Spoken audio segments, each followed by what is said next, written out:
STR48 உலகநாயகன் கமலஹாசன் தயாரிப்பில் நம்ம தேசிகி பெரியசாமி இயக்கத்தில் சிம்பு நடிக்கிறதா அறிவிச்சு கிட்டத்தட்ட ஒரு வருஷம் ஆக வேண்டிய படம் ஆகி முடிச்சுக்கிற படம்.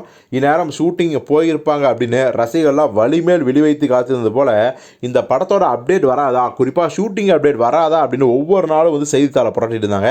ஏன் சிம்புவே இந்த படத்துக்காக ரொம்ப வருஷமாக பார்த்தீங்கன்னா ஃபாரின்லேயே தவம் கிடைக்கிறார். இந்த படம் நடித்து முடிச்சதுக்கு அப்புறம் தான் வேறு படத்துக்கே போவேன் அப்படின்னு. ஸோ அப்படிப்பட்ட இப்போது STR48 படத்தோட நிலைமை இப்போ வேறு லெவலுக்கு போக போகுது. ஏன்னா நம்ம ஏற்கனவே சொல்லியிருந்தோம், இந்த படம் கிட்டத்தட்ட பீரியட் படம் அப்படின்னால நிச்சயமாக எந்த சின்ன மிஸ்டேக்கும் நடந்துடக்கூடாது அப்படின்னு தான் இயக்குனர் நம்ம தேசிகி பெரியசாமி ஃபீல் பண்ணுறாரு. ஸோ அதனாலேயே ப்ரீ ப்ரொடக்ஷனுக்கு ராஜ்கம் நிறுவனம் ஒரு பெரிய டைம் கொடுத்துறாங்க. ஸோ அதெல்லாம் ரெடி ஆனதுக்கு அப்புறம் தான் ஷூட்டிங் அப்படின்னு.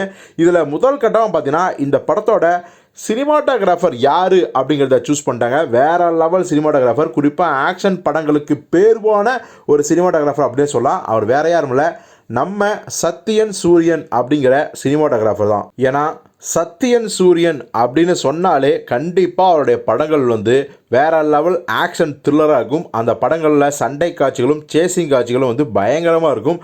அதற்கு இவருடைய சினிமாட்டோகிராஃபியும் மிக முக்கிய காரணம். அப்படி அவர் என்ன படங்கள் பண்ணார் அப்படின்னா, முதல் படமே மிஸ்கின் படம் தான். யுத்தம் செய், முகமூடி, மாயா, ஏன் நம்ம வினோத்தோட தீரன் அதிகாரம் 1, ஜெயம் ரவியோட அடங்கமறு, நம்ம லோகேஷோட கைதி, மாஸ்டர், ஏன் விக்ரம் படமே அவர் தான் ஃபஸ்ட்டு கமிட் ஆனார். அந்த படம் லேட் ஆகிறதால அவர் அந்த படத்துலேருந்து போயிட்டார். எல்லாம் விக்ரம் பண்ணியிருப்பார்.